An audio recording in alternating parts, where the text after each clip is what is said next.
Rio stock market training academy 4ஆம் தேதி. Welcome to all. This channel we start only educational purpose. 4ஆம் தேதி மார்க்கெட்டுக்கு என்னென்னு பார்ப்போம். நம்ம வாங்க. கோல்டு வந்து 24 கேரட் 9934 ரூபாய் நியூட்ரல்ல இருக்குங்க. 22 கேரட் 9106 ரூபாய். சில்வர் 1 கிராம் 121 ரூபா 10 பைசா. சில்வர் 1 கேஜி 1,21,100 ரூபாய். சரி வாங்க நம்ம மார்க்கெட்டு போவோம். டிஐஐ டொமஸ்டிக் இன்ஸ்டிடியூஷனல் 12,140 கோடிக்கு வாங்கி இருக்கிறாங்க. 11,061.55 கோடிக்கு வித்திருக்கிறாங்க. நெட்டு பையரா தான் இருக்கிறாங்க. 1,078.51 கோடிக்கு. எஃப்ஐஐ ஃபாரின் இன்ஸ்டிடியூஷனல் அவங்க 10,947 ரூபா 29 கோடிக்கு வாங்கியிருக்கிறாங்க. 12,718.59 கோடிக்கு வித்திருக்கிறாங்க.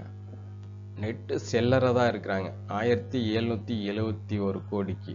ஆமாங்க, எஃப்ஐ வந்து கொஞ்சம் செல்லராக தான் இருக்கிறாங்க. பார்க்கலாம் என்ன பண்ணுறாங்க. இந்தியன் டாலர் அதாவது ரூபாய், இந்தியன் ரூபாய் வந்து யூஎஸ் டாலருக்கு 85.47 பைசால ட்ரேட் ஆகிட்டு இருக்குங்க. குளோபல் மார்க்கெட் பார்த்திங்கன்னா S&P 500 ப்ளஸ் 0.83க்கு ட்ரேட் ஆகிட்டு இருக்குங்க. நாஸ்டாக் 20.601 ப்ளஸ் 1% ட்ரேட் ஆகிட்டு இருக்குங்க. FTSE 8,823 ப்ளஸ் 0.55க்கு ட்ரேட் ஆகிட்டு இருக்குங்க. Dow Jones 44,821 plus 7.77. Nikkei 0.18. Hang Seng minus 1.51. DAX 0.61. Crude oil dollar wise 66.86. Gold 3,340 ரூபா. இதெல்லாம் என்னன்னு பார்த்தீங்கன்னாக்கா இந்த டாக்ஸ் நிக்கிங்கிறதெல்லாம், நிக்கினா ஜப்பான் மார்க்கெட்டுங்க, டாக்ஸ்னா American market, Dow Jones America market, Hang Seng US market. இதெல்லாம் வந்து ஃபாரினுடைய மார்க்கெட். அது எப்படி ட்ரேட் ஆகுறதுங்கிறத வச்சு நம்மளுடைய மார்க்கெட் இருக்கும் அப்படிங்கிற தகவல் தான் இங்கே நான் சொல்கிறேங்க. டிவிடெண்ட் கம்பெனி, ஆமாங்க, இன்னைக்கு நமக்கு டிவிடெண்ட் கொடுக்கக்கூடிய பங்குகள் எல்லாம் என்னன்னு பார்த்தீங்கன்னா, எஸ்கார்டு 18 ரூபா கொடுக்குறாங்க. வெல்நெட் அதாவது வெல்ஸ்பன் என்டர்டைன்மெண்ட் 3 ரூபா கொடுக்குறாங்க ஒரு ஷேருக்கு.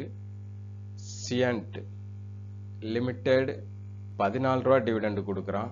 டிசிபி பேங்க் 1 ரூபா 35 காசு டிவிடெண்ட் கொடுக்குறான். TTL rights 4:27. Central bank dividend ரொம்ப கம்மியாக கொடுக்குறாங்க, 0.1875. இது இன்னைக்கு டிவிடெண்ட் கொடுக்குற ஸ்டாக்ஸுங்க. இது பார்த்தீங்கன்னா நம்ம ஒரு 2ஆம் தேதி ஒரு வீடியோ போட்டிருந்தோம். இந்த ஸ்டேஜில் இந்த ஸ்டாக் இந்த ஸ்டாக்கு வந்து இந்த ஸ்டேஜில் பிரேக் அவுட் ஆகிற ஸ்டேஜில் இருக்குது அப்படின்னு சொல்லி போட்டிருந்தோம். அதோடைய சார்ட்டு உள்ள சின்னதாக கொடுத்துருக்கு பாருங்கள், ஒரு ரெட் கோடு போட்டது. அதுக்கு இன்றைக்கி அந்த க்ரீன் கலர் எழுதிருக்கு இன்றைக்கி சார்ட்டு, நேற்று க்ளோசிங் ஆன சார்ட்டு. எப்பவும் ஒரு ஸ்டாக்கு ஒரு ஹையை பிரேக் ஆச்சுன்னா அது அடுத்த ரெசிஸ்டன்ஸ் எங்கே இருக்கோ அங்கே வரைக்கும் போகும். அதுதான் இதுக்கு பேர் தான் பிரேக் அவுட் ஸ்ட்ராட்டஜின்னு சொல்லுவாங்க. அந்த பிரேக் அவுட் ஸ்ட்ராட்டஜினா என்ன அப்படிங்கிற தெரிஞ்சுக்கணுங்கிறதுக்காக தான் நான் உங்களுக்கு கொடுத்துருக்குறேன். இது வந்து புதுசாக உள்ள வர்றவங்களுக்கு தான், ஆல்ரெடி இருக்கிறவங்களுக்கெல்லாம் இது வந்து தெரிஞ்சிருக்கும், இருந்தாலும் தெரிஞ்சுக்குங்க.